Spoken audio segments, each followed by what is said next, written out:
Hiya! If you're new here, hi, my name's Faye. I'm a student nurse who's currently on a bit of a detour with a broken foot. And welcome to my recovery vlog. This week has felt like a bit of a turning point. Not a big dramatic one, just lots of small moments that when you put them together remind you that things are still moving forward even when it feels like it's not. We started the week celebrating my son's birthday, and honestly it was such a good day. He had a Minecraft cake, a couple of presents from family, a birthday meal at home, and then we finished it off with a proper family Minecraft gaming night, which he absolutely loved, and it was great. We had so much fun. We're currently building an amusement park together for his and my stepdaughter's YouTube channel, which has been really lovely to be a part of. Watching them create together, problem solve, and get excited over their own ideas has been one of the nicest things to come out of this period. I also spent some time crocheting this week, and I made a headband for my stepdaughter, which my 2-year-old decided he had to model for me. It's got cute little flowers, cat ears, and a vine and leaf tie so that you can braid it into her hair. Making things like that, little personal pieces, is one of the reasons I love crochet so much. It's such a simple way to show love, and she absolutely adored it. As well, this year I've decided to make a couple of changes, but not in a new year, new me kind of way, but in a realistic one. So, we are also learning French together, by the way, together as a family. And I've also decided to make a couple of financial changes, and that's where I'm getting into now. So, every time I'm tempted to spend money on things we don't need, like if I see an ad and it's tempting me to buy it, or I'm having a craving for McDonald's, for instance, I'm putting the money I would have spent away into a savings account instead. So if I am tempted to buy McDonald's, for instance, I'll check how much it would have been that I will have spent, and I will move that exact amount to the penny into a savings account, in the hopes that it also puts me off, because it's going to be a lot of work for my brain. And brains are lazy. We're also getting rid of weekly takeaway nights. So what I intend to do is I usually batch cook anyway. At the moment it's been very hard for me to cook, so I'm hoping to get back into it soon. And I'm going to be doing, instead of weekly batch cooking like I used to do, so I used to batch cook and then I would freeze the leftovers, I'm going to do that two nights a week, so that I get a good amount of stock in that freezer to build up for when I do go back to university, so that I can use them as meals on placement, but also because we have one night a week where we are incredibly busy and it is very hard for us to get something cooked as well. By the time we actually get home, it's like 6 p.m. and then you've got to cook, and the younger two have got to be in bed by 7. So what I was going to do was batch cook, and we will have leftovers on that night instead to start saving some money. So yeah, I will let you all know how well I get on with savings and how much I've managed to save just by making those small little tiny changes. Now, I am a very good saver as it is, but I want to get more money in the savings account.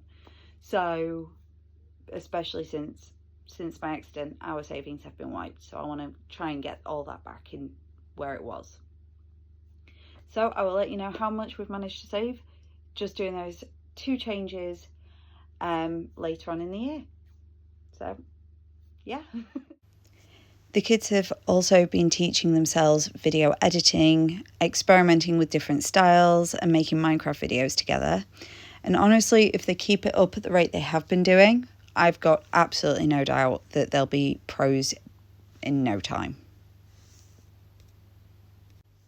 I've also been teaching the older two how to crochet.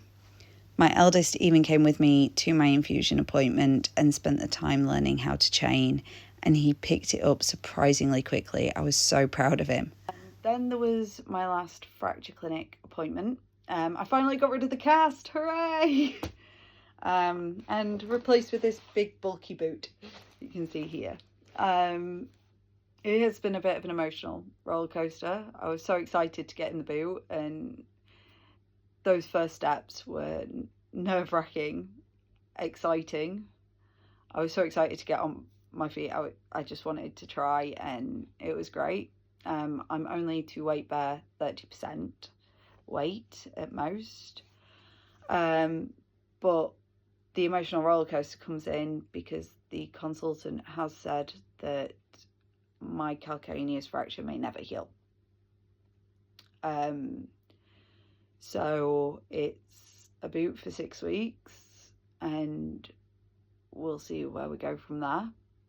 He has referred me for physiotherapy to try and help build my muscles back up and stuff, because I do have a lot of muscle atrophy, but because I've had to have a cast for 6 weeks, it's been slow going, and the fracture is still there in both my talus and my calcaneus.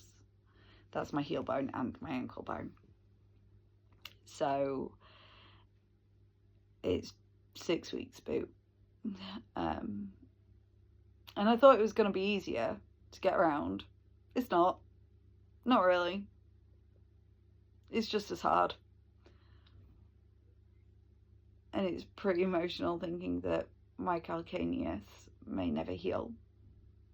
So I may be walking around with a fracture in my foot for the rest of my life. I don't know. I don't know what the plan is past the boot for 6 weeks and physiotherapy.